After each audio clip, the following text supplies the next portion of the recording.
Welcome to the Talent Equation Podcast. If you are passionate about helping young people to unleash their potential and want to find ways to do that better, then you've come to the right place. The Talent Equation Podcast seeks to answer the important questions facing parents, coaches, and talent developers as they try to help young people become the best they can be. This is a series of unscripted, unpolished conversations between people at the razor's edge of the talent community who are prepared to share their knowledge, experiences, and challenges in an effort to help others get better faster. Listen, reflect, and don't forget to join the discussion at thetalentequation.co.uk. Enjoy the show.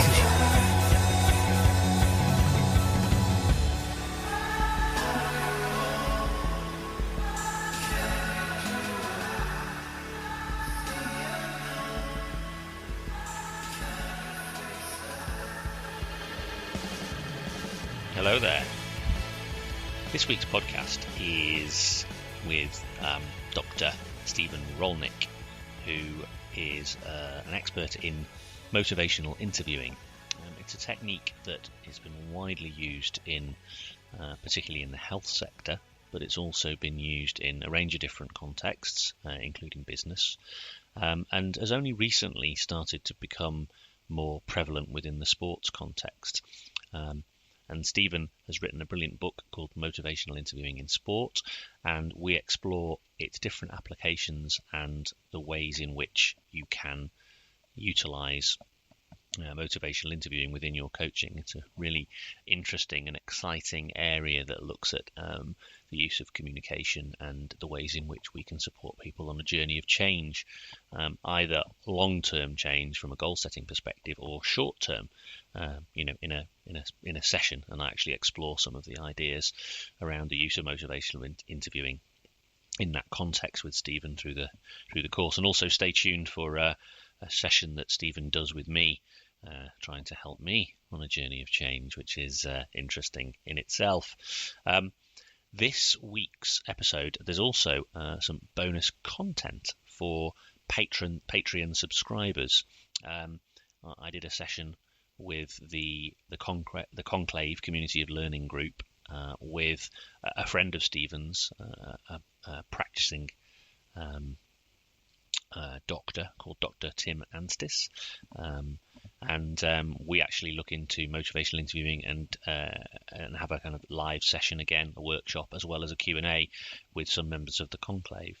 I've put that and made that available, and it'll be going out as a companion to this podcast for subscribers to the Patreon.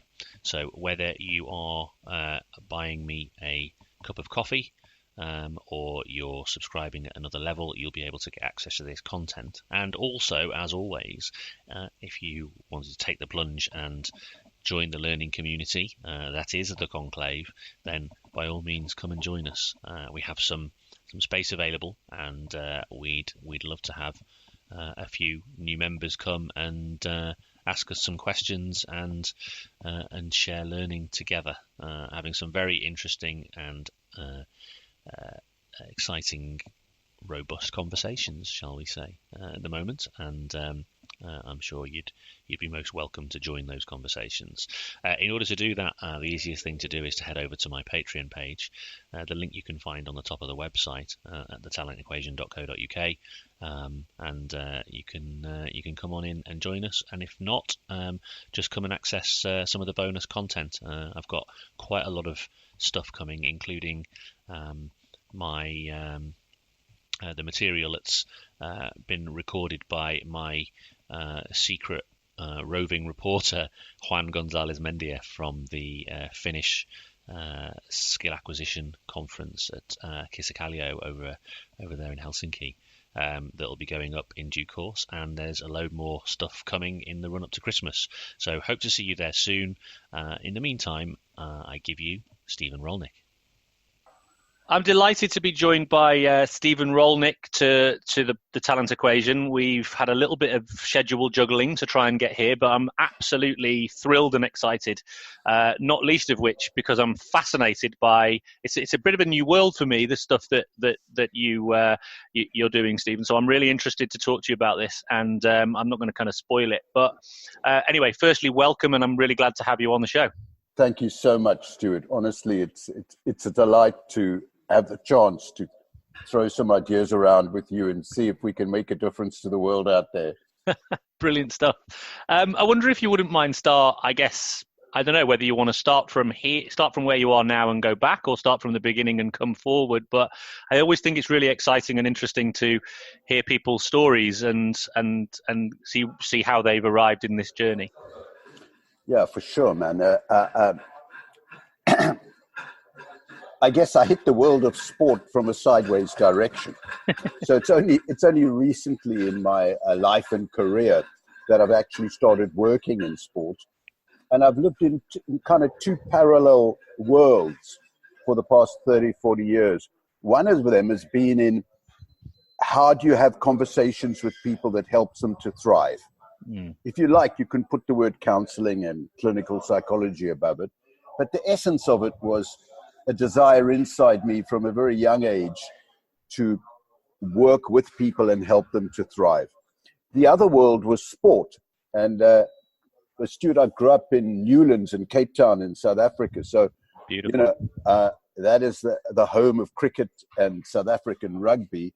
And I've been a sports nut ever since. And I also played cricket for 30 years, tennis. But these two worlds remained fairly separate. But I noticed things as a player, and I noticed things outside my kitchen window where there are parents on the side of the playing fields shouting at the children, to be honest. And got me wondering. So these two worlds have been operating fairly separately for me. But the first one began in Cape Town, South Africa, where I was thrown in as a young nurse into some very difficult conversations that were combative and had high stakes conversations. It happened to be people with addiction problems who, like many of us, and I noticed this in athletes as well, are experiencing incredible doubt and uncertainty about what to do about something. So that's a link we might pick up on later. Yeah. And in the face of this doubt and uncertainty, the treatment staff had a very clear sense of what was good for them. And our job was to try and persuade these people to harness the motivation to get moving, to change, to quit the drugs or alcohol or whatever. And the harder we persuaded, the more we seemed to get kickback. And it seemed like at the time I was sucked into this vortex in which we were blaming and labeling these patients for being unmotivated. And if they did well, we took the credit. And if they did badly, they took the discredit, if you like, right? And I had some, what you could call quite hairy and indeed traumatic experiences. So, I'm treating this lightly, but it was a serious matter. And it was after coming across to the United Kingdom out of a violent and apartheid-ridden society, I managed to effectively, essentially escape. I trained as a psychologist and read a paper called Motivational Interviewing. Now, this was written by a psychologist in the States called William Miller. Okay. This guy, what he described was so congruent with my experience back in Cape Town that I took to it. I started practicing. I started training others. And that was the start of a 35-year journey of friendship between the two of us, where this subject of motivational interviewing, this method, if you like, has been applied across many settings: healthcare, criminal justice, education. Yeah. And then most recently for me, I brought the two worlds together and in sport. So if you like, that's a very brief overview, but I'm conscious as well that I haven't really described what it is, let alone what the magic is, if you like, in a conversation that really does help people to thrive. And I know we'll probably go on to that, but the essence of it, I guess, is about building a relationship in which, instead of trying to insert change into people, which elicits kickback and resistance, there is a way of having a conversation about change that draws on people's own wisdom about why they should or could change, and then how they might go about it. Wow, so that's like 30 years in one sentence. I don't know if that was clear to you, Steve. You've done amazingly well. I'm not sure I could have done the same. I mean the last sentence that you said, I think there was something like almost hit me between the eyes, which was this: we got to, you said, instead of trying to insert change into people, you're looking at an entirely different approach, which actually is very congruent with, the approach that we talk about a lot within the podcast around the idea of, instead of trying to be instructional or directive and telling people that this is what they should do, we're trying to find ways of inviting action. So it sounds to me like there's a lot of commonality in terms of approach here. There really is, Stuart. I really feel there's a lot of commonality, and I've got this confidence that you and I are going to unpick what some of these threads are. But perhaps I could take you back, if you like, into my world in counseling and psychotherapy. Please do. And just unpack this drama of inserting change into people and what actually goes on there and what can go on. This is what I meant by sideways. I mean, this is what we've learned in the world of counseling and psychotherapy, and at the hard edge of healthcare and criminal justice. Stuart, it's very common and normal for people to feel doubt and lacking in confidence and in conflict about whether to change or not. So we call that ambivalence, and it's normal. You and I both experience this every day. It's not some kind of psychopathological problem. It's a normal feature of human life that people feel uncertain about what to do. Now, there's a couple of strange things to notice here, which is that, okay, it's one thing to say it's normal, but people react strangely when they feel doubt and uncertainty. They can retreat into a sort of no change, entrenched position, or they can take a brave step forward. They often have competing voices in their heads. Some in favor of change and some against. So let's just imagine almost like a committee room table in your head, where there's a group of voices around one side arguing one kind of thing, and a group of voices on the other side arguing perhaps more positively. So if you've got the negative and the positive voices on both sides of the table, there's this question about how do people feel when they're in that state, and what is the most helpful thing for them. And this is what we have explored a hell of a lot over a few decades in a number of fields, and reached a few conclusions. And I don't know whether, would you like me to try and hit the most striking conclusions? Yes, please. People are sensitive when they feel this way. Okay. They are sensitive.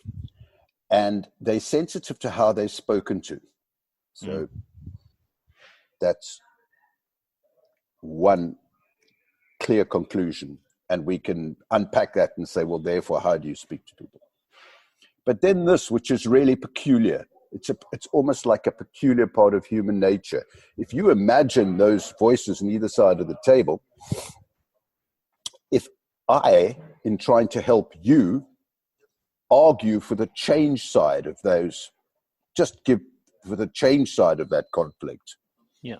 It's almost human nature that you will respond with the voices on the other side. Yeah. Okay. That seems to be like a quirk of human nature, which, it's not confined to the therapy room. If I've got a kid that I'm trying to persuade to have a bath and they're feeling two ways about it, you know what I mean? Like, the more I present the arguments for, the more they say yes, but and tell you why not. So this becomes a dysfunctional conversation quite rapidly. And I think what happens is that people are feeling sensitive in this state. And when you present the positive arguments for change, they kind of protect themselves and present the arguments against whether they believe it or not. Okay. So given those two things, sensitivity and the tendency to argue against the case for change that you might make, what Miller discovered, which was, I think, a thing of beauty, probably well known in centuries gone by, which is that if you give people the space to say for themselves why they might change, they'll do better than if you do it. Okay. Now, in that single sentence of mine, there's a lot of research evidence. Right. Okay. And when you make the case for change, we call that change talk. Okay. Put bluntly, the more change talk I hear in a conversation with you, the more likely you will be to change. This is not a trick. And motivational interviewing isn't something you do to or on people like you whiz them with this magic ingredients. Yeah. It's a beautiful thing that happens in a caring conversation about change, in which you feel comfortable enough to say for yourself why you might change and how you might do it. And I think that's been known to humanity. It's not a new observation. I think what we've done is identify the conversational skills for making that happen. Okay. Yeah. Okay. And we can unpack that, what those skills are, and have some interesting conversations about empathy, which I'm pretty sure we're going to. But we developed this concept of rolling with resistance. In other words, in the face of a tough conversation, there's no point in banging on, hitting your head against a brick wall, trying to persuade people to change. It doesn't inspire them. And that's why punishment doesn't work. There's not a lot of evidence for punishment really leading to lasting change in people. The best outcomes occur when people draw on their own wisdom and knowledge about how to change, rather than a force that comes from the outside in the form of beseeching to change, punishment if you don't change. That's, I think, a pretty wise and well supported fact. Okay. And yeah. I suppose it, in many ways, this taps into people's lived experiences, because I think we can all recognize, having been in moments like this ourselves, where an external stimulus has told us something, and we felt that instinctive resistance, whether it's in a work environment, a schooling environment, a social environment. Yeah. So I suppose, everyone can get a sense very easily of their own resistance, if you like, and I suppose, but what's really interesting, isn't it, how without the resources and the tools at your disposal, how difficult it is, even though you felt it in yourself, how difficult it is to then not do that to somebody else, if that makes sense. Yeah. And that doing it to something else we've called the writing reflex. Oh, okay. Okay.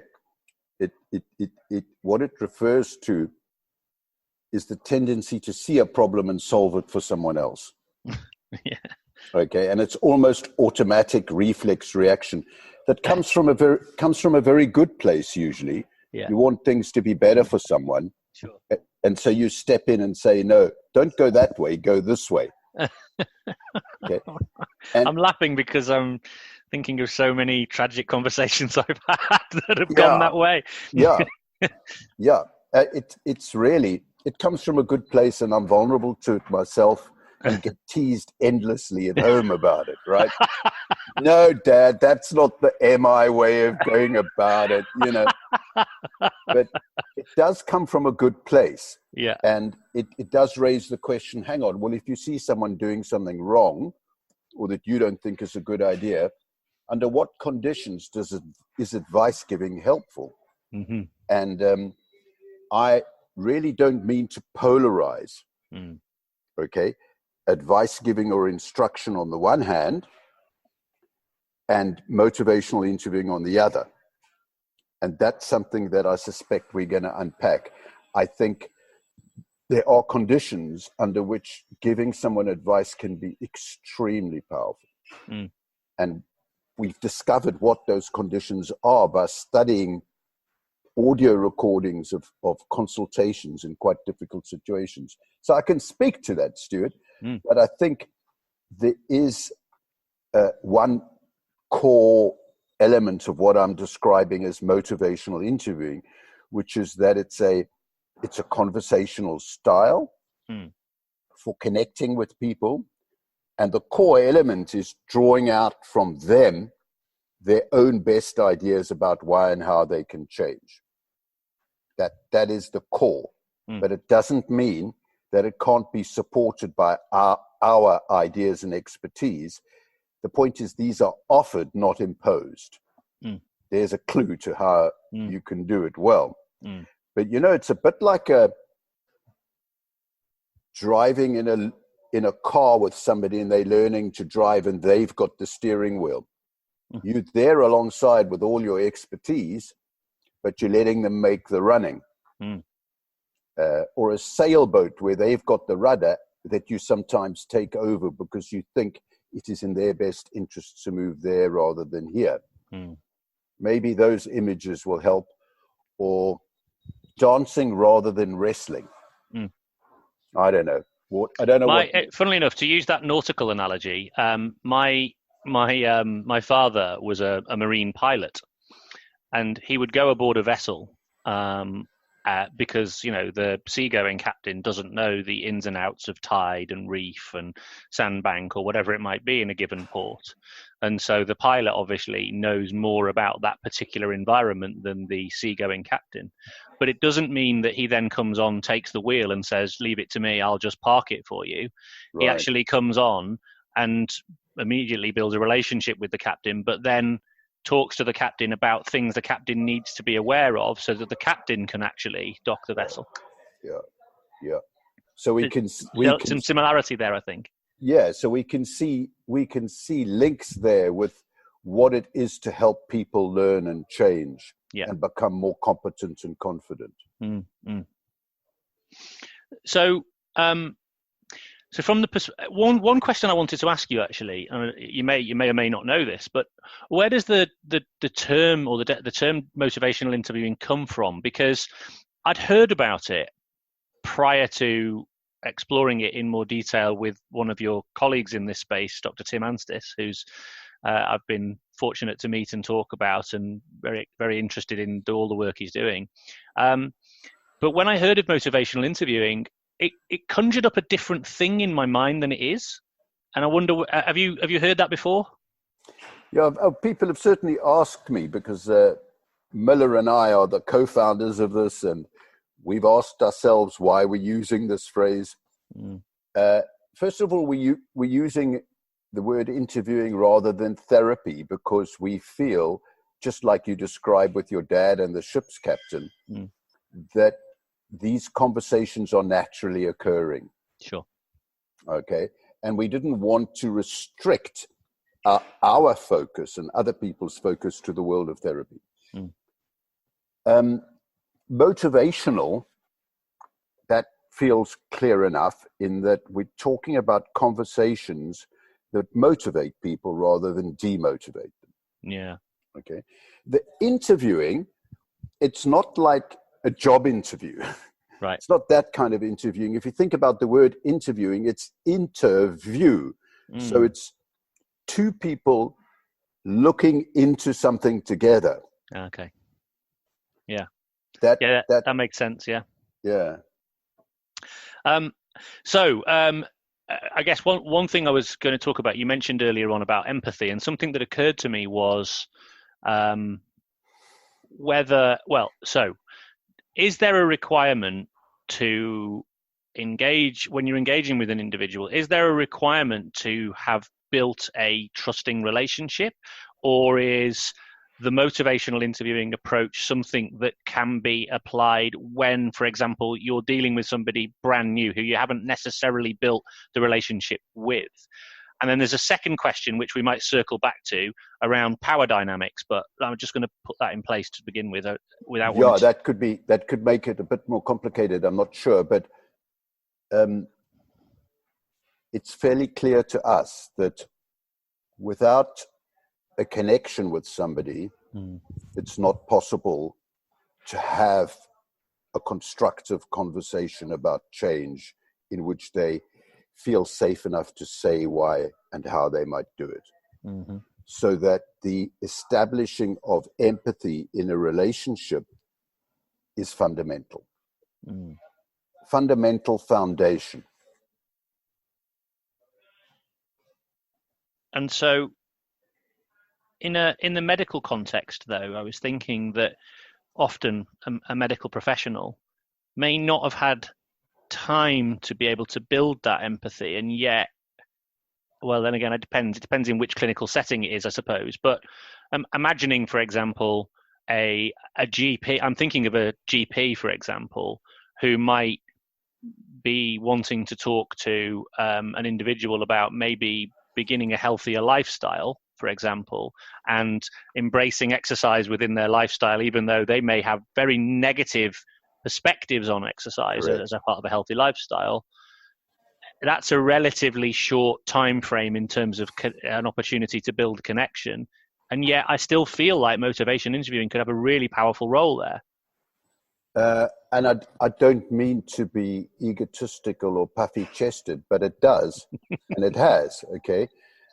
And I don't mean that arrogantly, but I've spent 20, 30 years studying the healthcare consultation and how to improve it. And I've been personally in a situation in an accident and emergency room where you've got a homeless person addicted to drugs coming in with a damaged wrist, and you've only got 3 minutes. Okay, you've only got 3 minutes. Now, how on earth can you establish a relationship in 3 minutes? Well, Stuart, you know how Johann Cruyff, yes, I believe it was him who said this, that football is a simple game, but playing simple football is hard to do. Yeah. Okay, so inspired by that, I suppose I could put it this way: connecting well with someone in a very brief period of time is a very simple matter, and it's bloody hard, and you need to practice. And maybe one day or today we'll be wild enough to challenge me to demonstrate that with you, and we could set up a simulation.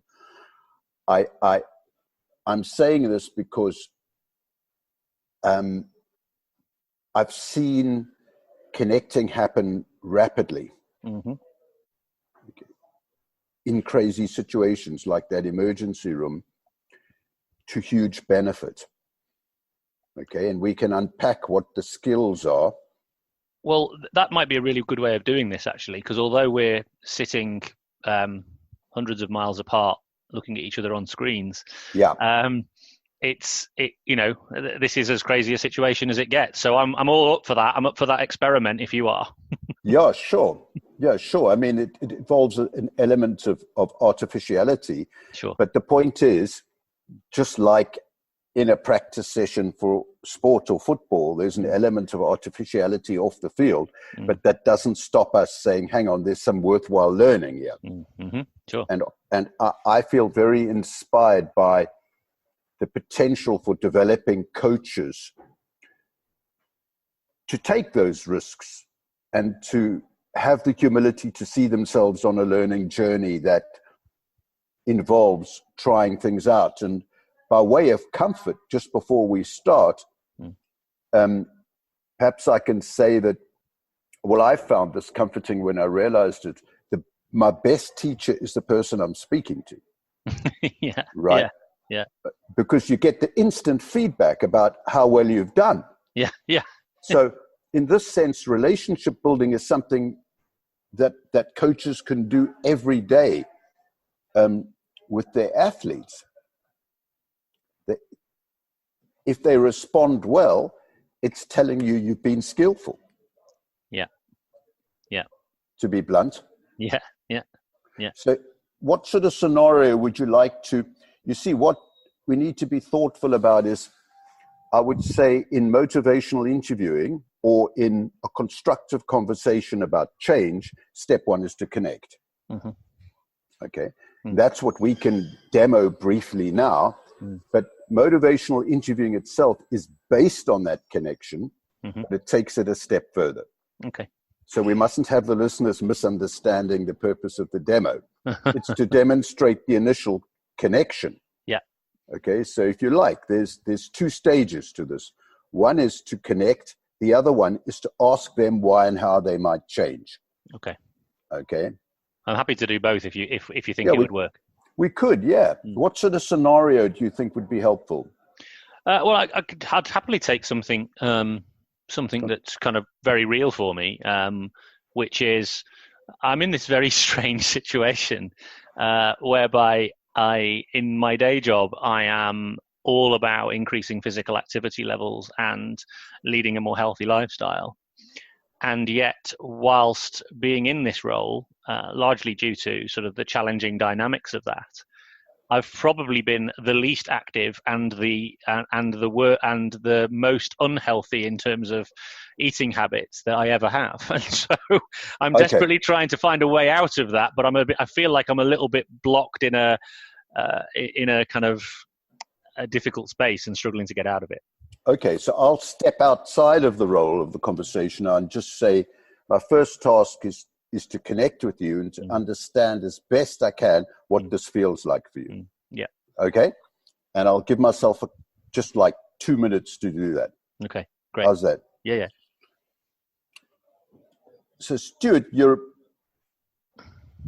clearly not happy about getting the right balance when it comes to exercise at the moment. Yeah, that's true. Yeah. Yeah. And there's something of a gap between your deeply held personal values and the reality that you're faced with. Yeah, I feel, there's a couple of things. I mean, I think there's the environmental dynamics, but there also seems to be some kind of almost self-sabotage going on where I'm finding any excuse not to engage. Yeah. So there's a double whammy there a little bit. Yeah, and you don't want to just blame the environment because you've noticed that as the environment is restricting, it's kind of having an impact on you, and kind of there's something in you that's changing here. Yeah, and it becomes easy to use the environmental limitations as the reason, whereas in reality there are ways in which that could be mitigated, but it's easier not to. Yeah, and so it's easy enough to analyze it rationally and say, oh, I should be doing X, Y, and Z. Sure. But something's not quite clicking inside you here. That's correct. Yeah. And I guess there's times when you get a bit down on yourself about it. Oh, yeah, 100%. Yeah, there's like a constant internal kind of shame monologue going on. And so tell me what that's about. Almost this kind of almost a bit of a what's wrong with me? Why can't I overcome this? Why am I allowing myself to just fall? And I know I even worry about it. I physically worry about health and longevity and these sorts of things. But for some reason, that doesn't seem to then make an impact on what I need to do or what I have to, how I have to be in order to make the change. And I guess it leaves you feeling sort of like stuck sometimes, where you're just not sure which way to swing this. And then you just sort of and because you're stuck, it's easy then just to sort of ignore it. And yet you don't mind talking to me about it a little more? No, of course not. No. You sure? Yeah, 100%. Can I maybe summarize what you've said just to make sure I've got it right, and then we take the conversation forward from there? Please do. Yeah. Sounds like you've grown up with this idea of being healthy and having lots more exercise as part of your identity. Sure. And you're saying that with increasing responsibility at work, it's not so easy to reach that ideal. And yet it's hurtful to you because actually what you're talking about at work is precisely the behavior that you should be engaging in yourself. Correct. And so you're wondering where this inertia comes from you, so that you've almost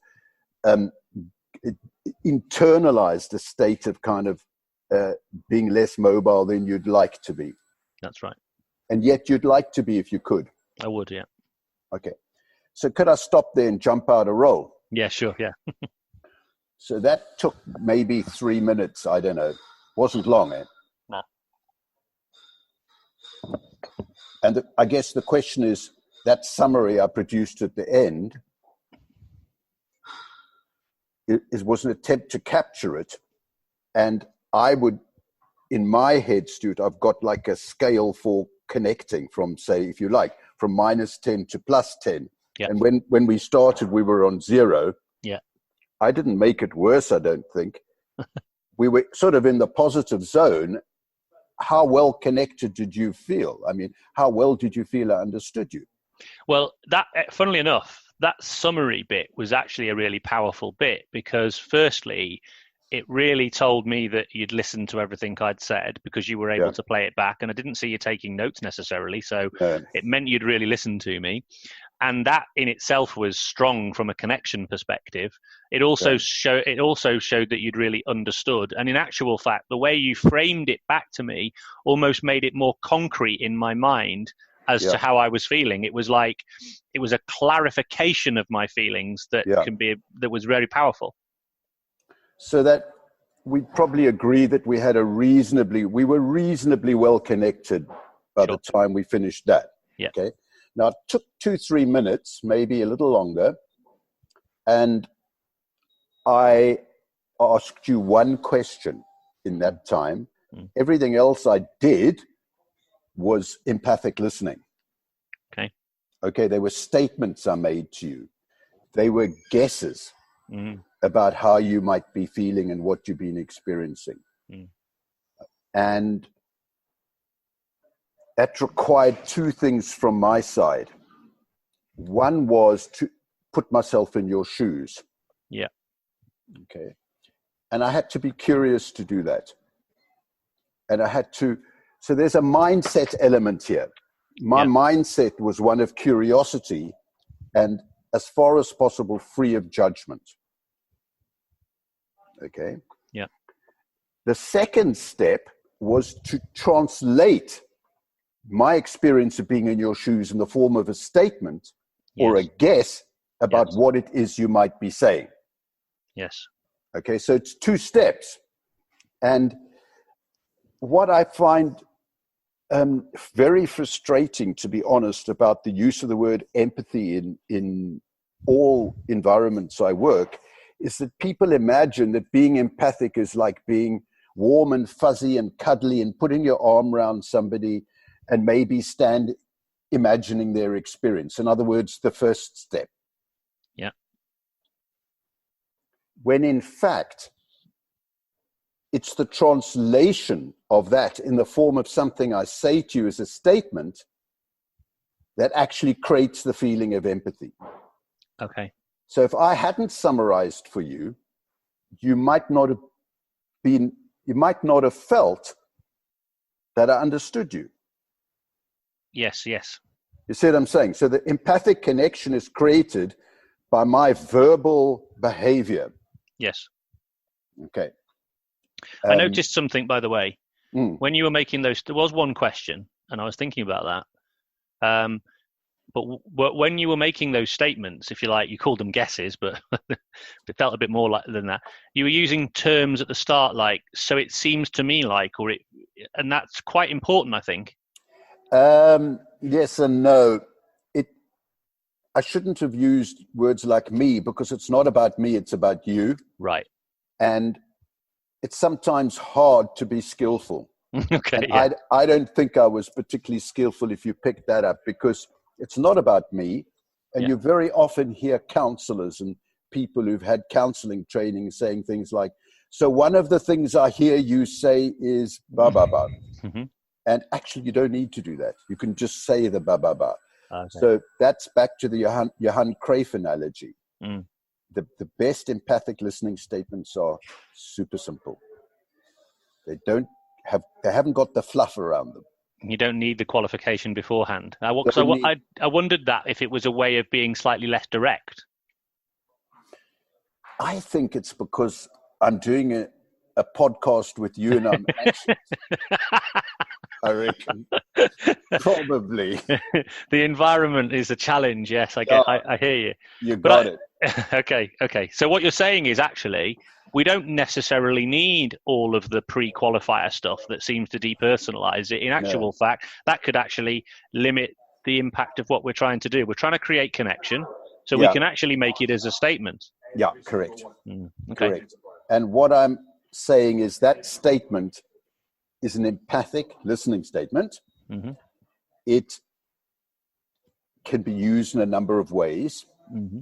We've seen it used here to connect with someone.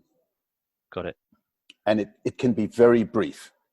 It can be 2 or 3 statements and someone can say, that's exactly how I feel. Okay.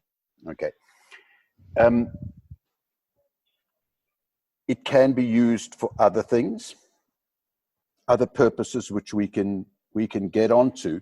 But how about this? You might be mistakenly thinking, my God, Steve's quite good at this. Okay. Yeah, maybe I am, right? Or not. But this is not an invention of psychotherapists.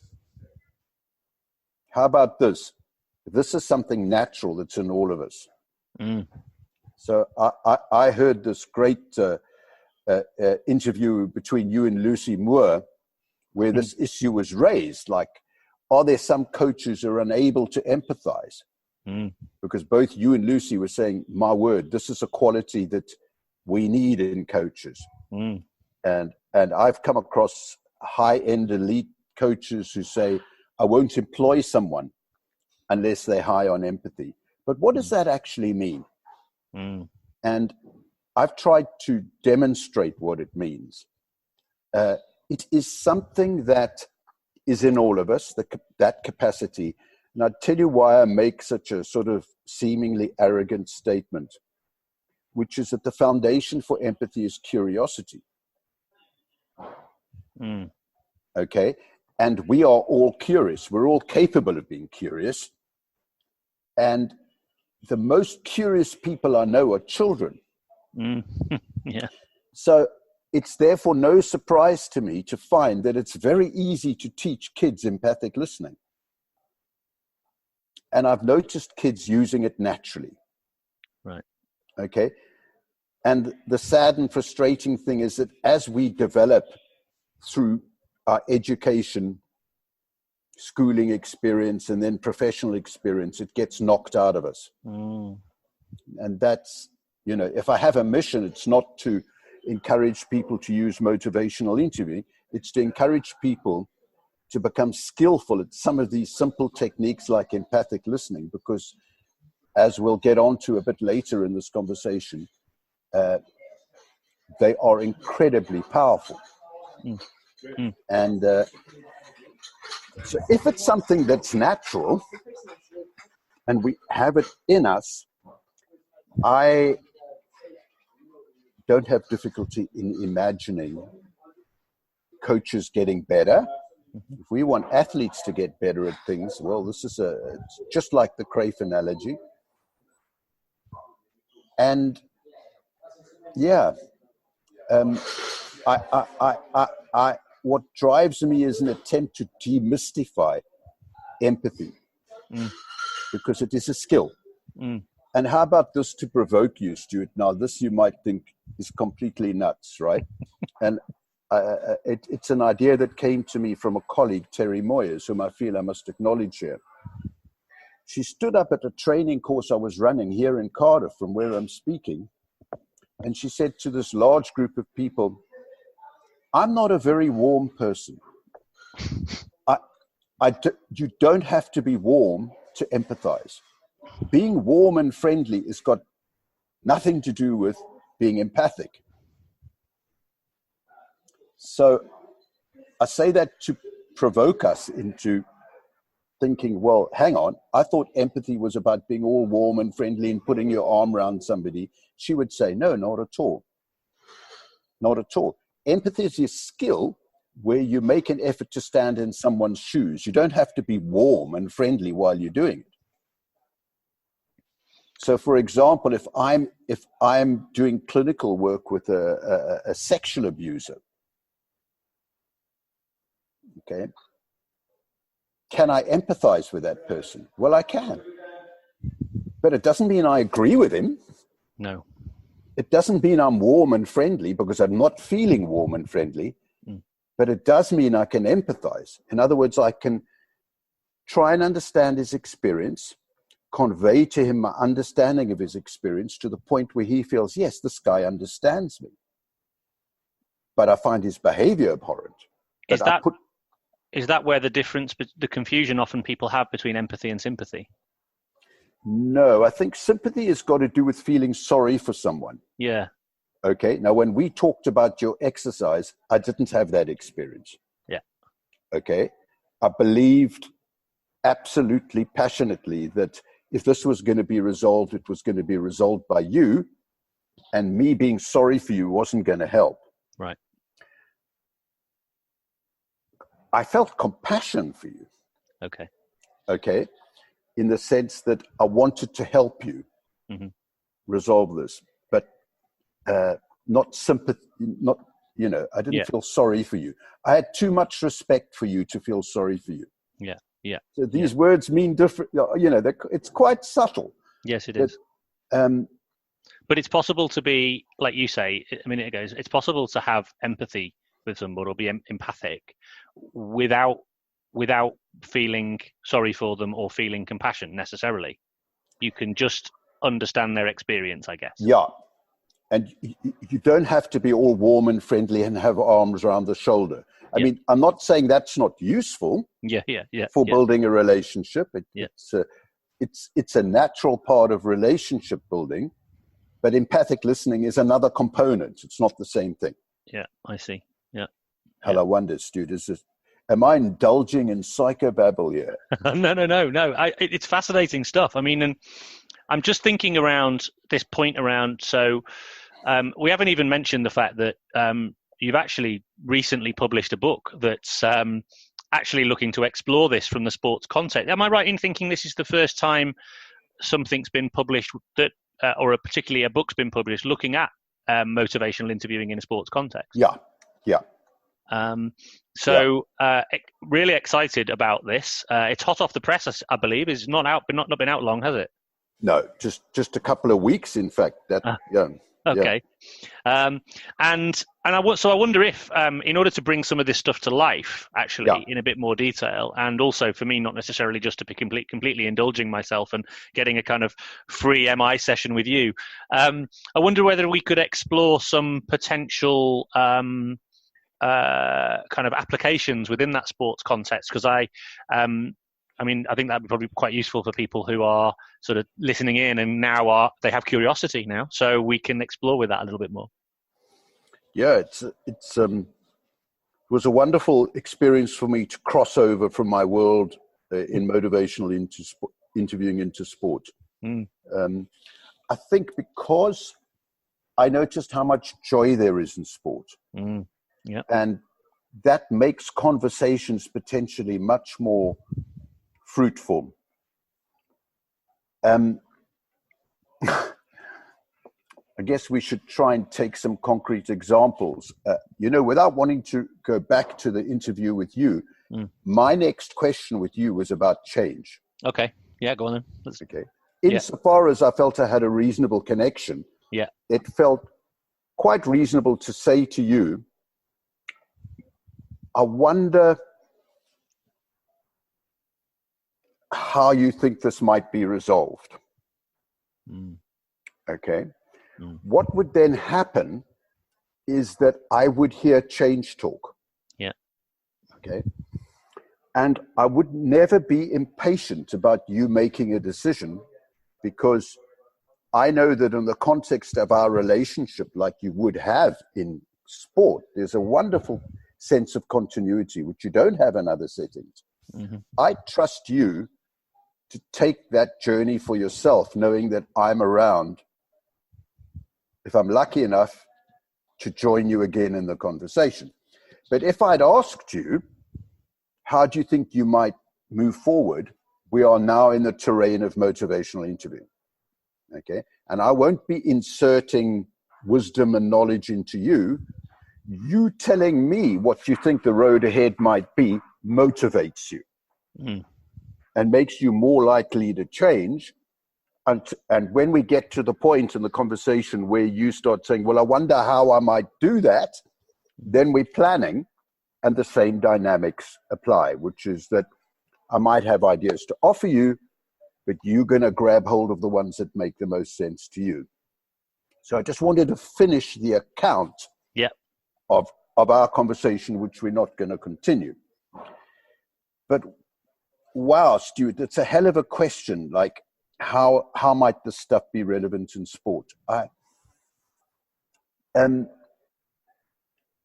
first and most immediate implication for me, and very practical, is about connecting.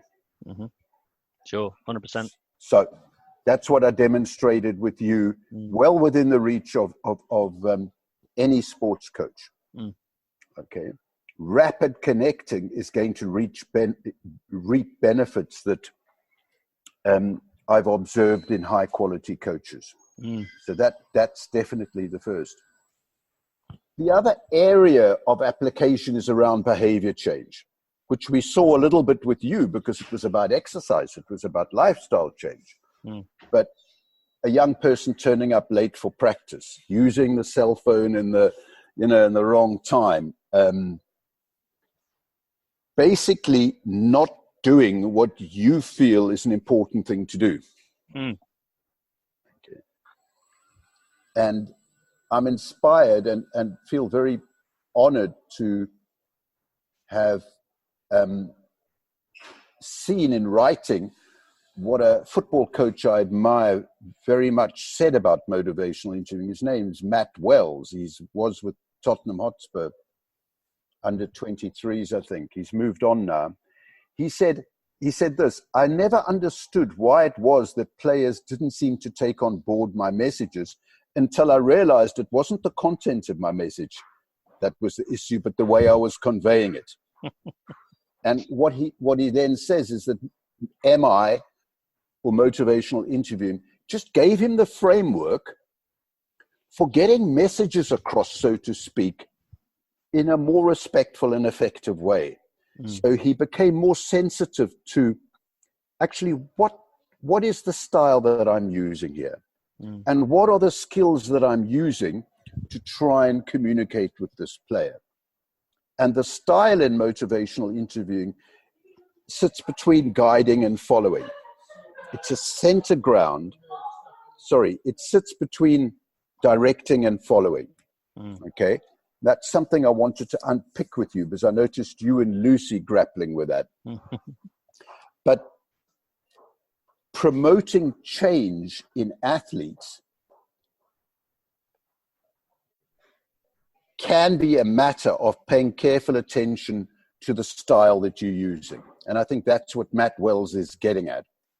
So that's one area of application which I think can cover the whole spectrum of coaching challenges, whether it's the cell phone or whether it's some technical, tactical thing to do with the sport itself.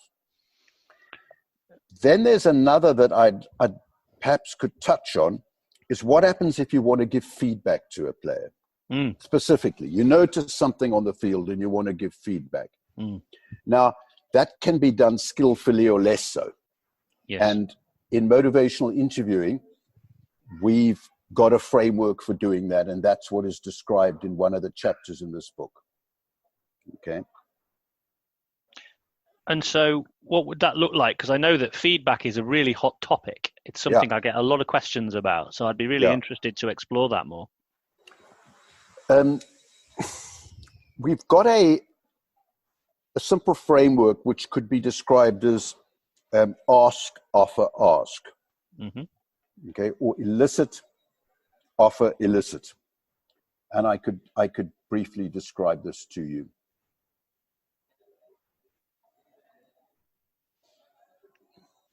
Look, done badly, I think we know what we're talking about. Done unskillfully, sorry, not badly, done unskillfully, I think you and I would agree, adopt a patronizing attitude that you know best, what's best for this person, right?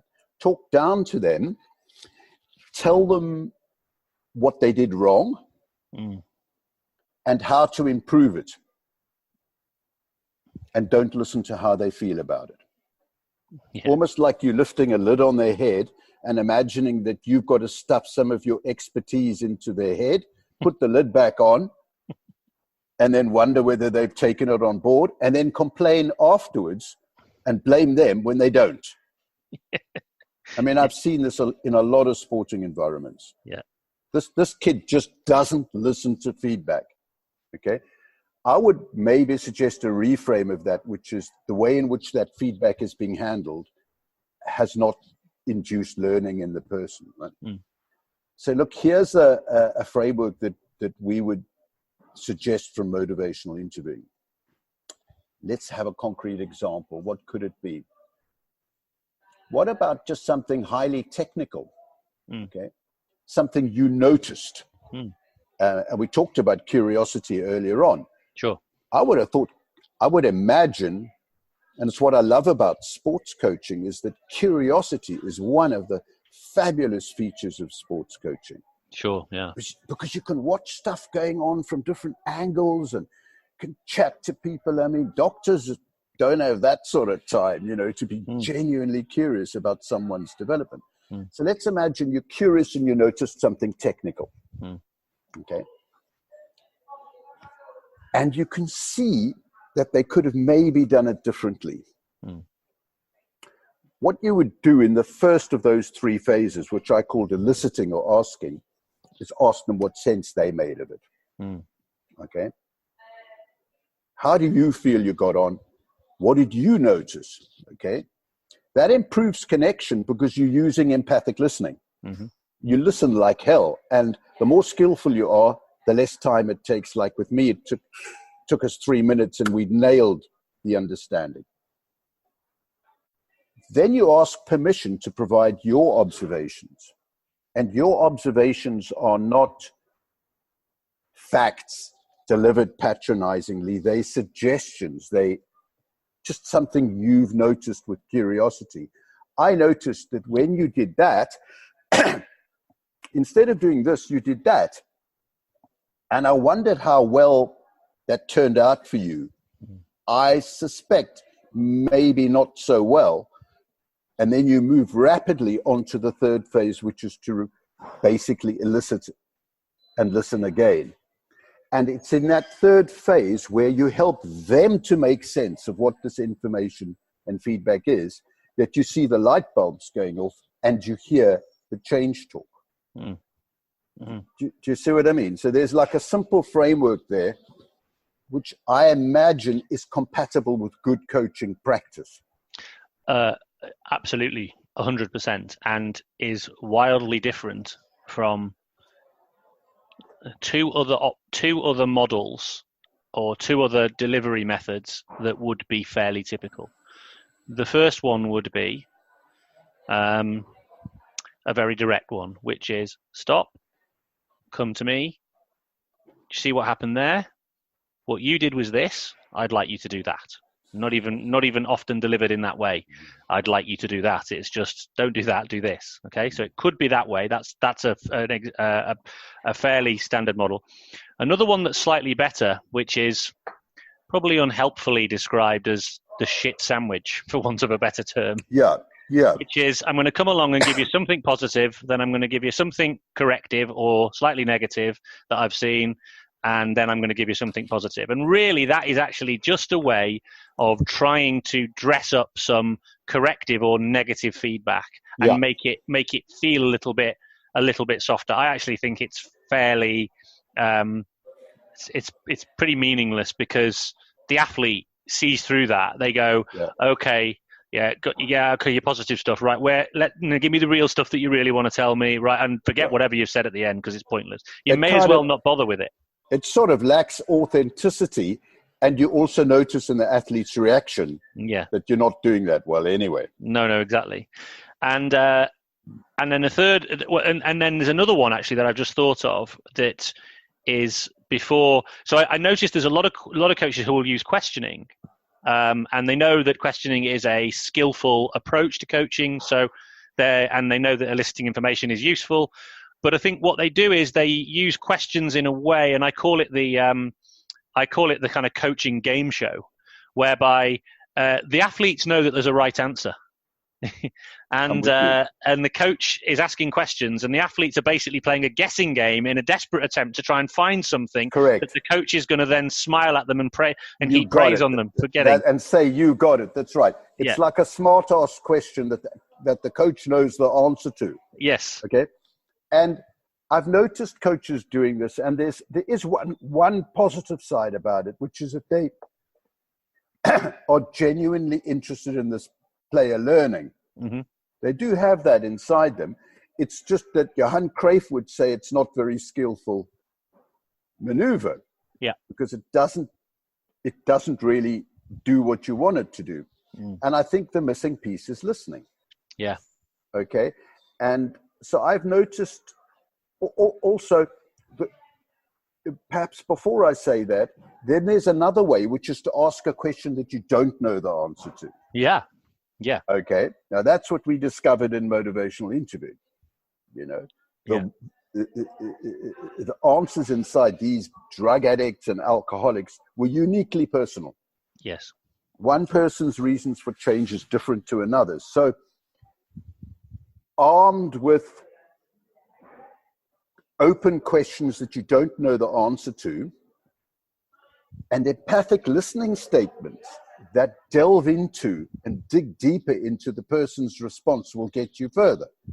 So in that feedback scenario, when you get to the final phase and you say, look, that's what I noticed, but what sense do you make of this? What do you make of what I've just said? Now, that's not a smart-ass question. It's an open question that you don't know the answer to. Yes.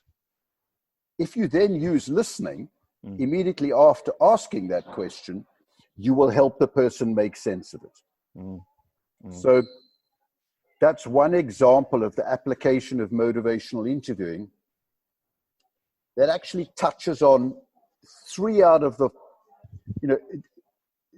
we've talked about questions, and we've talked about empathic listening statements. And those are 2 of the 4 skills. Okay. The third is summarizing. Yes. Which you've seen me demonstrate. And then there's a 4th, which I wanted to highlight, which is called affirmation. Okay. Okay. So we use the acronym OARS, OARS. Open questions, affirmation, reflection, which is another word for empathic listening, and summaries, OARS. That's why we've got a picture of a rowing boat on the cover of the book. because it's the oars that steer the conversation in a constructive way. And one very useful technique in there is affirmation. And that's not something we talked about, which we could or not. I don't mind. I would like to, actually, because I've had an experience actually through a friend of mine, actually a colleague. Really interesting experience where we used affirmation, and I've also done it in coach development, and I've found it to be super powerful. So I'd love you to expand on that for me. So I think we've covered quite a lot of other practical applications. We've covered feedback. Mm-hmm. We've covered the importance of connecting with people. Mm-hmm. And we've covered the topic of behavior change. Mm-hmm. Okay. The use of affirmation is just a particular skill. So we're going on a little detour now, right? We're going on a little, like if we're walking through a forest, we found a bench to sit on, and now we're talking about a particular technique, okay? Mm-hmm. It's not unique to motivational interviewing, but really, Stuart, it's one of the most powerful skills. Yeah. Okay. Can I offer you a visual metaphor? Yeah. It might be best. Imagine two sets of lenses that you could wear. Okay. One are lenses that look for problems and deficits. Mm. Okay. It is the rightful lens to wear for a coach because you can see things going wrong that you want to help people improve on. Yeah. My God, medics, psychiatrists, police officers. I've got a son who's a police officer. He's an expert in the deficits and deficiencies in the community that he serves. Yeah. So those lenses are there, but sadly, they're often used exclusively as the only lens through which to look at someone's work. And it turns people into what I call deficit detectives. Oh, they become brilliant at detecting deficits, okay? Right? You can understand a medical practitioner faced with a problem. You look just at problems and how to solve problems. And boy, I know it from the world of psychology, clinical psychology. But if you consider the value of placing another set of lenses over those deficit lenses, and let's call them strengths lenses. Okay? And let's imagine that it's the strengths lenses that you notice first. Okay, so the first impressions you get are through the strengths lenses. Not that you ignore the deficits, but you filter everything through the strengths lenses to begin with. You will notice very different things. Okay. Particularly if you adhere to what is for me a fundamental of learning and teaching and coaching and motivational interviewing, which is that this is a person first and an athlete second.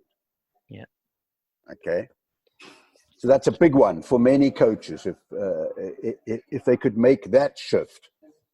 Yeah. In my conversations, I see it as a person first. Okay. Now, if you're looking at a person with strengths through those strengths lenses, you notice things quite different. You notice quite different things. Okay.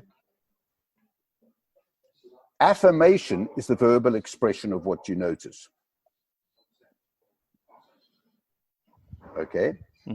So with just deficit lenses, I could say to you about your exercise, yeah, I think I see what you're saying. I mean, you basically, however idealistic you might have been in the past about being fitter, but you basically had to grow into adulthood and you've had to take on more responsibilities, and you have noticed you're getting overweight and you're also getting a little bit depressed about it. And there's reminders every day that you should be doing it because this is your work. Now, that's all deficit talk. And before long, you're going to start feeling quite down. You know, you might, it might be true. Yeah. Everything I'm saying might be true, but hell, I wouldn't blame you for wanting to kind of, you know, wonder about the helpfulness of the conversation, right? Yeah. But imagine if I put the strength lenses on. Right, yeah. Okay. Then I would say very different things to you. Okay. Okay. I wouldn't ignore the deficits, but I would say something like,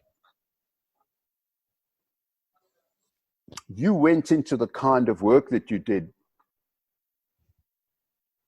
because of a commitment to the joy of physical exercise and all the benefits of physical exercise. And you put so much of your life's work into this. And it's something that's really important to you. And yet you've noticed yourself falling short in some ways. And yet you raised it now because you are determined to try and look for a way through this.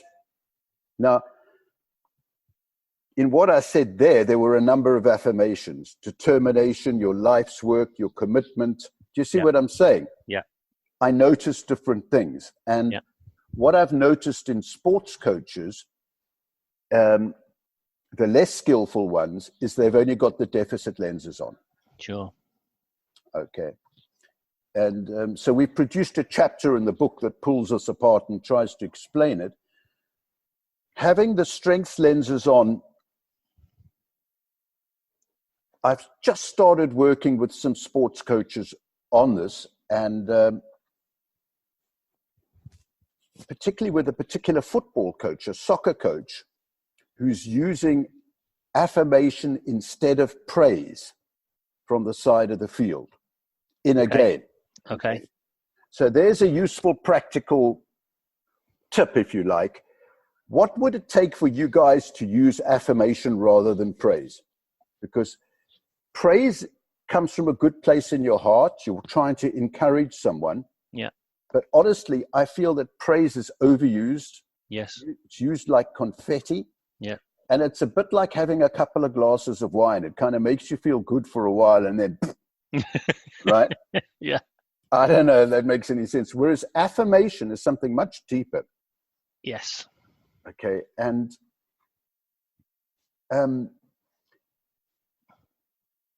praise is often used by the deficit detective when they're really wanting to use a writing reflex. So they'll say, well done. That's a bit like your feedback sandwich. Well done. That's good stuff. Now that's really good. You did that really good. But now listen here. What I want you to do is not this, but that. Okay. So all the motivation for change and the stimulus for change is coming from the coach. Yes. And you and I were talking earlier about a football coach, James Vaughan, who's not ashamed to say this. In fact, he's put it in writing that he became a praise junkie. Yeah. And he's actually written an article about how I became a praise junkie. The problem is praise is often a judgment. And when the praise dries up,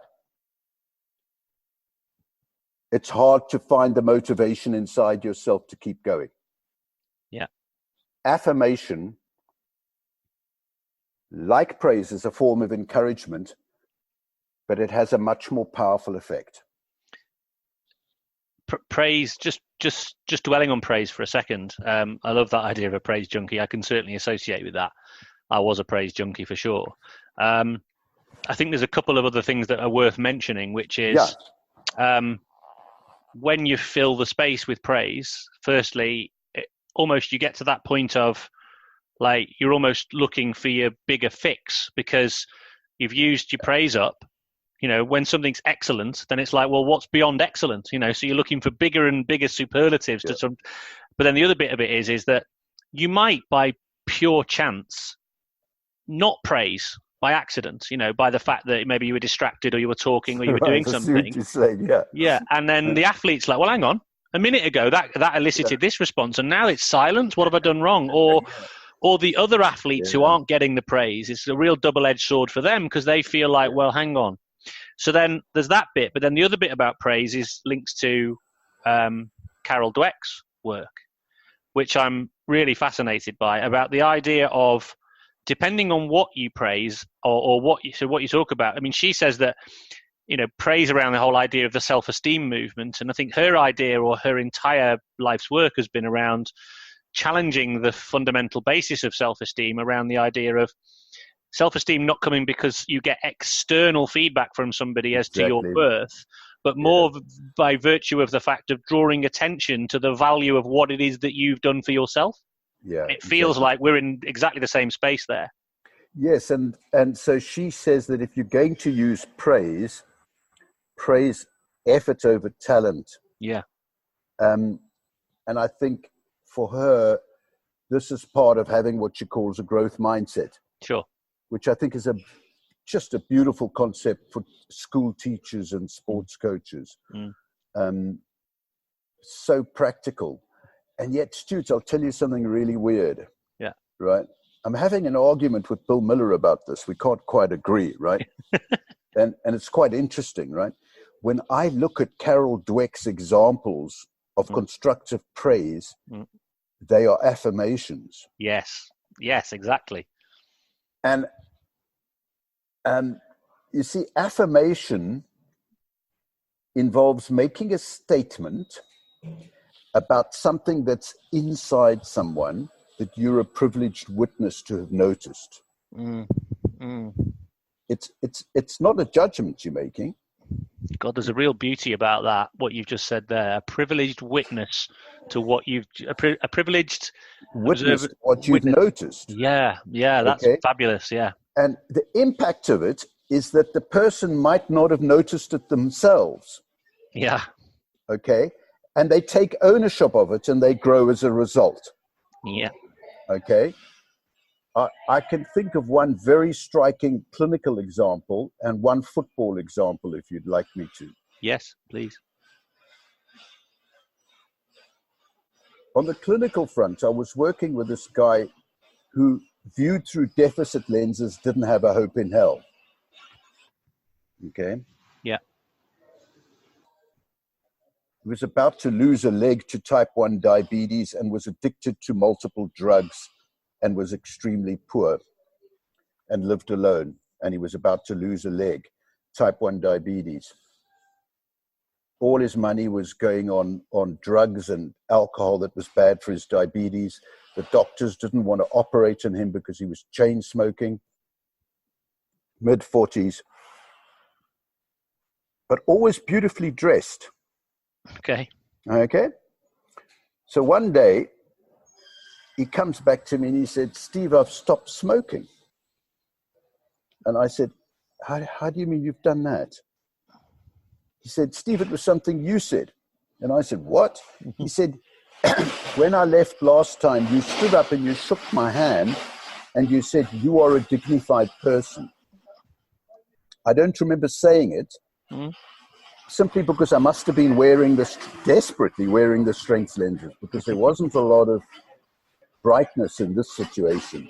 But I did notice he was beautifully dressed, and I inferred that he had a quality inside him, which was dignity, or else he wouldn't dress beautifully.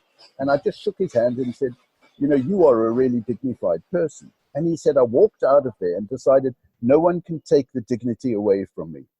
And I am going to use my dignity to stop smoking now." And he quit. Wow. Okay? That's how powerful affirmation can be. It had nothing to do with my cleverness. I was just a privileged witness, and I pointed out what I noticed. Yes. It was a bit of Cruyffian simple football. Yes. Powerful effect, very simple. Okay? Yeah. The second practical example is a football coach in Northern England who sends me emails of his efforts to use affirmation instead of praise.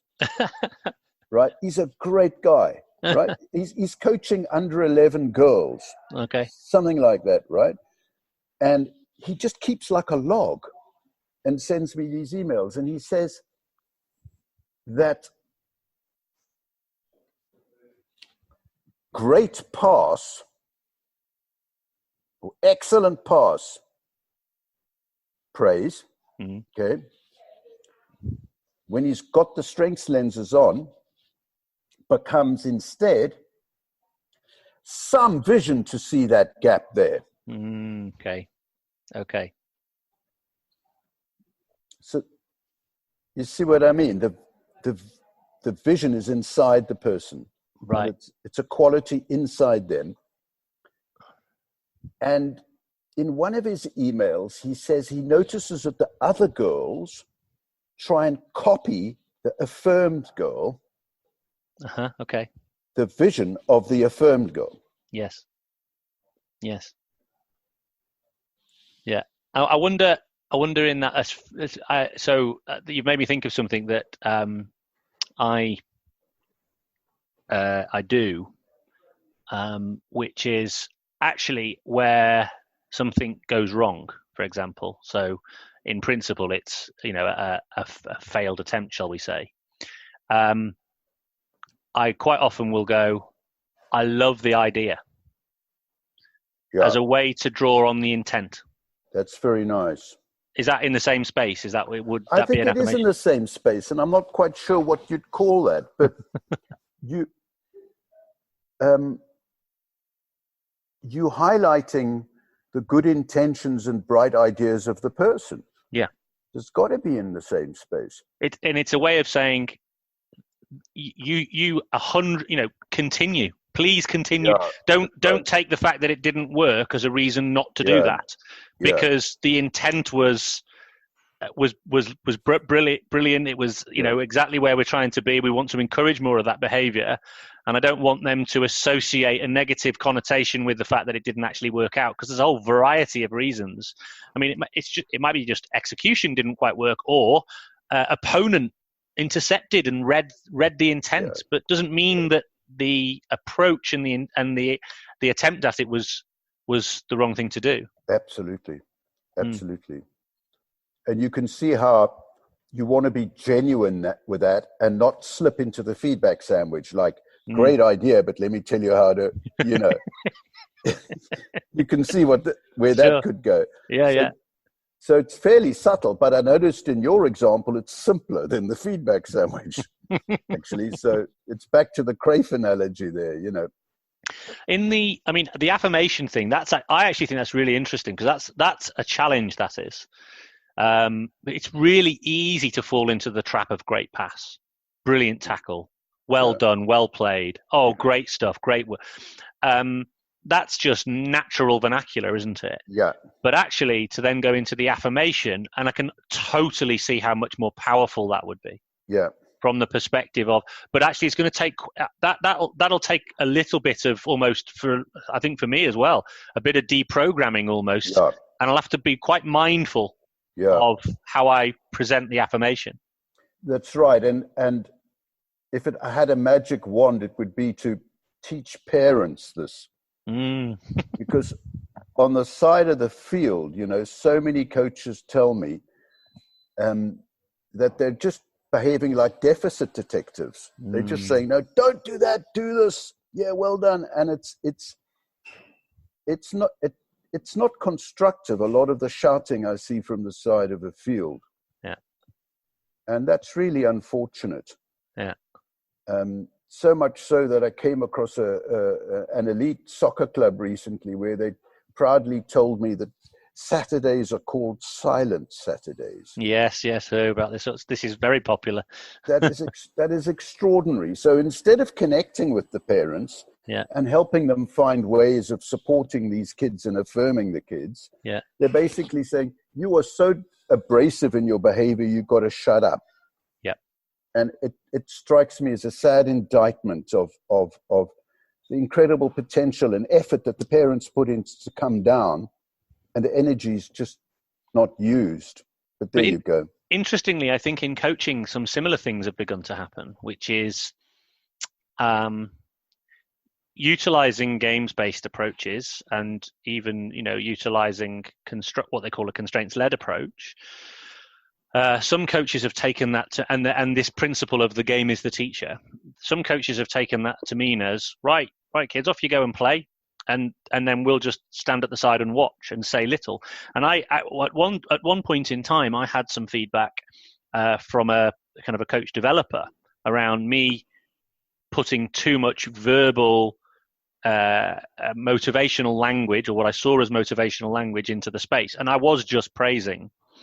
And so what I then did is I went completely silent. Now Right. so that's like the opposite end of the spectrum. Now on some levels, that was good for me, because it actually made me more observant. I could hear things. I was, which was great. But that's not actually the answer. The answer is to change the form of the communication.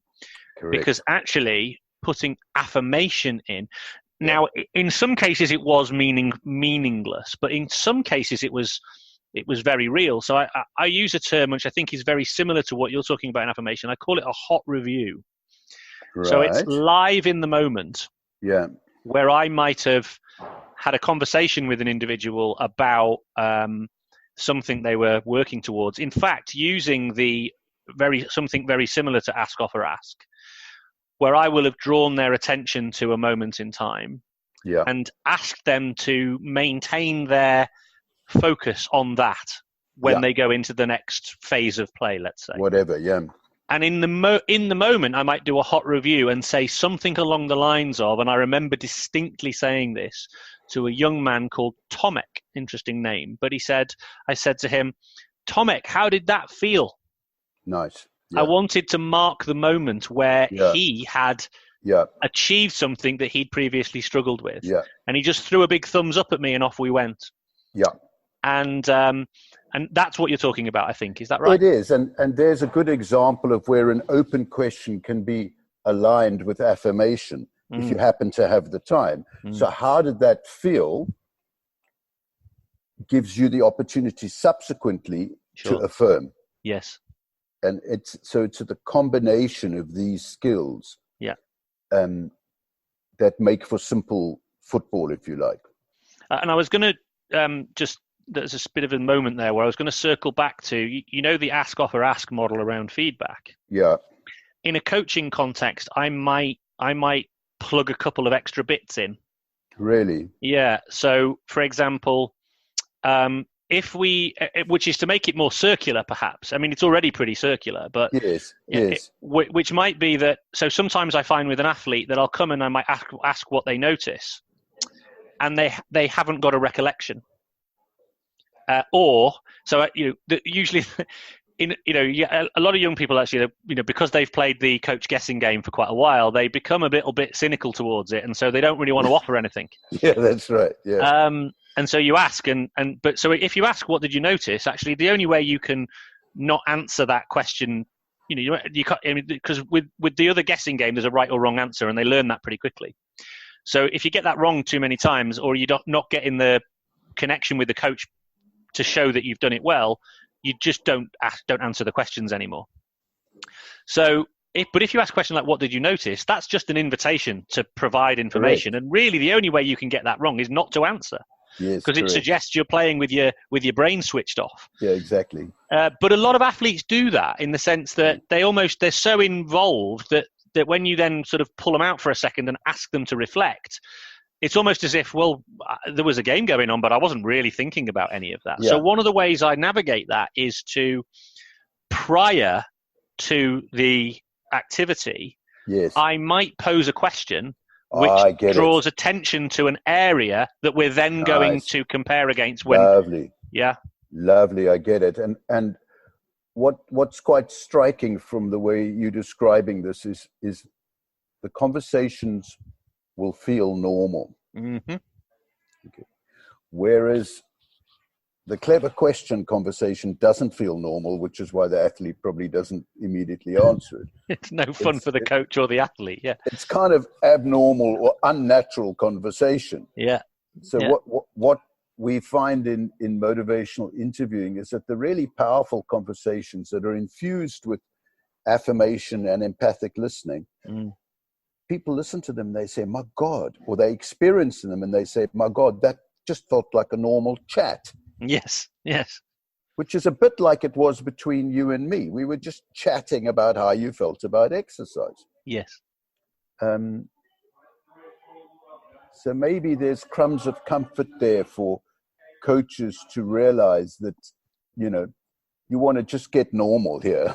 Yeah. And use normal communication skills to get through to a person and ask them how they can get the best out of themselves and offer whatever support you can. And I think also that something else that occurred to me that perhaps is an area that I certainly feel like I could improve on is the summary bit. Yeah. Because that the power of the clarity. So often I see, one of the other things I see a lot with coaches is like very lengthy huddles.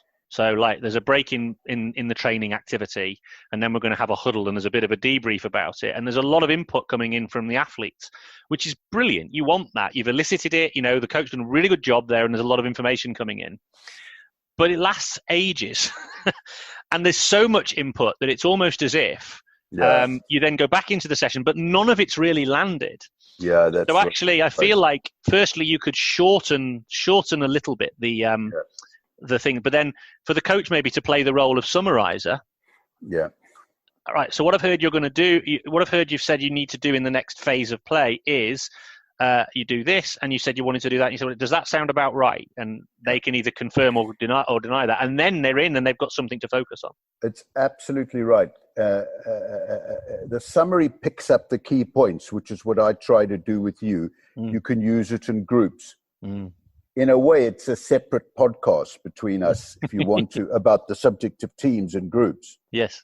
Because I think there's been a host of developments outside of motivational interviewing that could improve huddles, halftime talks. And I've noticed this happening. But here's one observation about the summary. If you imagine a summary is like giving someone or a group a bunch of flowers, what are the flowers you're putting in?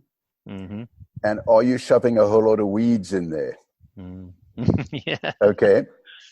And a thoughtless summary would be just like a mixture of all, but probably mostly weeds. And if you listen I'd be interested to listen back to the summary I offered you.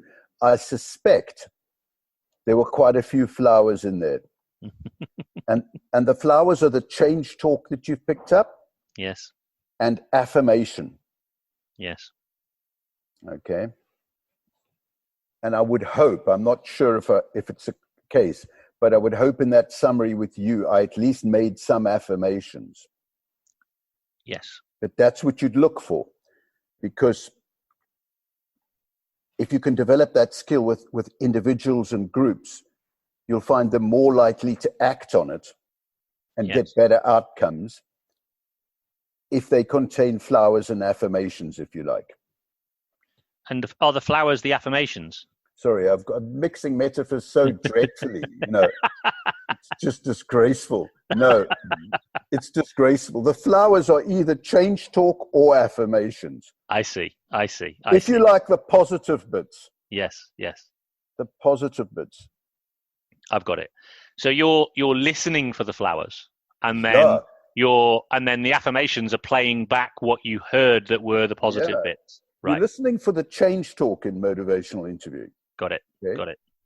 You're listening for the change talk, and you hand back to them all the change talk that they've expressed. Not you. Yeah. This is a summary is about them. Yeah. I hope I didn't use the word I once in the summary with you. Yeah. And I hope I used language that was either your language or language that really made sense to you. Yes. And then we notice here something that sort of rounds off this whole description of what motivational interviewing is. If you ask people how they might change, you will hear change talk. Right. Okay? Imagine if you then make an empathic listening statement in response to the change talk. Yeah. They hear it a second time. Right. Okay. And then imagine you capture that change talk in a summary. They've heard it 3 times. Right. Okay. Yeah. Okay. That's like blowing life into a fire. Yes. Wow. Yes. Okay. So something that's just occurred to me there is, and I think I talked about this with Tim actually. What we described in the coaching context I gave you, which was the sort of almost live in the moment, in the session, in the activity, it's kind of like it's like micro change talk, because it's from one period of time to the next. Whereas obviously, I think often the context is about a long-term change, but in a coaching context, sometimes it's about, we've seen this in the previous phase of play, we've reviewed, I've summarized, I love the idea of the flowers, and now we're going to hopefully bring about the change into the next phase of play and hopefully see that. I get it. Yeah. So there's almost like, it's like you're doing it in micro, if that makes sense. Yeah, and it's which leads to long-term change. Yeah, it's a learning journey that's unfolding over time. Yes, and that is a beautiful situation that coaches are in. Not many people that can really stick with people as they're learning and changing, doing something they really enjoy. Yeah, it's a wonderful thing. So I'm not going to leave the world of sport and coaching. Well, I'm very indebted to you to have the book come out, and I'm really excited. I mean, I haven't had a chance yet to be able to get into it, but I'm very excited about looking into it. I could, and I know we have literally, I absolutely know this because I've looked into this, and Tim's been sharing.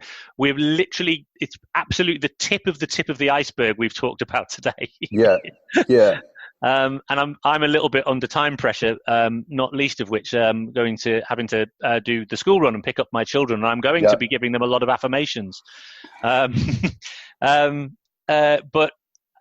Look, I'm certain it would be brilliant to sort of pick this up again and have another conversation in the future around some of these areas and some of these themes, because I mean, my curiosity is off the scale right now.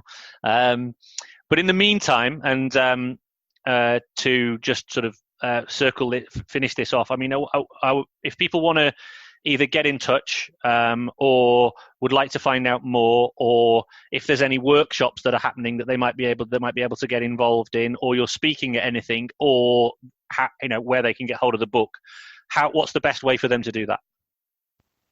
And that's where we had a technical glitch.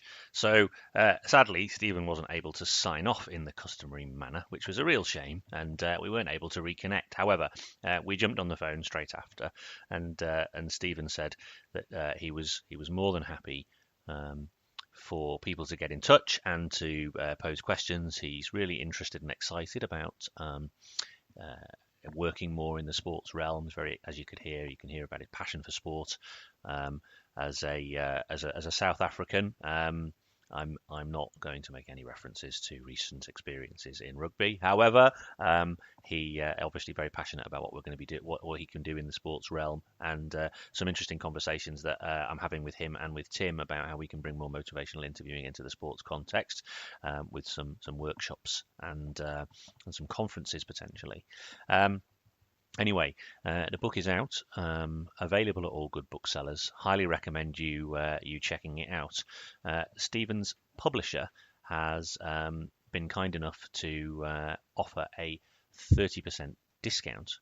So all you need to do is go to the publishers of Stephen's book, which is Guildford Press, which is www.guildford.com, and you can order the book from there. And if you use a special discount code, which is AFSPO, you'll be able to get I think it's a 25% discount on the book. So all good.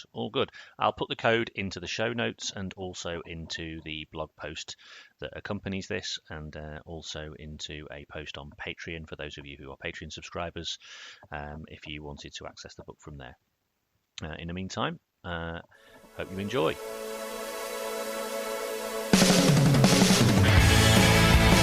Thanks for listening to the Talent Equation podcast. If you like the show, then please consider supporting it by leaving a review on your favorite podcast player, telling your friends about it, or even becoming a hero and show your appreciation by becoming a patron. Just head over to thetalentequation.co.uk and click on the Becoming a Patron button at the top of the page.